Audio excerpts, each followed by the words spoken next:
İsveçrənin havanın keyfiyyətini izləyən məşhur IQ Air agentliyi 2025-ci il üzrə qlobal hesabatını yayımlayıb.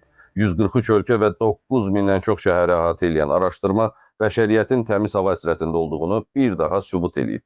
Hesabata görə Hindistanın paytaxtı New Delhi ardıcıl 8-ci dəfə dünyanın ən çirkli paytaxtı seçilərək rekord qırıb. Siyahıda sonraki yerləri Bangladeşin paytaxtı Dhaka, Tacikistanın paytaxtı Düşənbə və Çadın paytaxtı Enjemini tutur.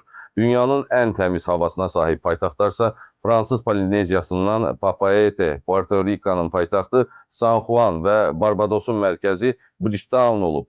Ümumilikdə dünya üzrə yalnız 13 ölkə Ümumdünya Səhiyyə Təşkilatının müəyyən elədiyi təhlükəsizlik limitlərinə cavab verə bilib.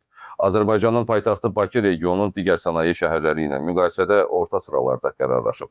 2025-ci ilin hesabatına əsasən Bakı hava kirliliyinə görə dünya paytaxtları arasında 50-60-cı sıralar ətrafında yerini dəyişir. Şəhərimizdəki PM2,5 incə toz hissəciklərinin miqdarı üstün normativlərindən təxminən 3-4 dəfə yüksəkdir. Bu isə Bakının orta dərəcədə çirkli şəhərlər qrupuna daxil olduğuna göstərir.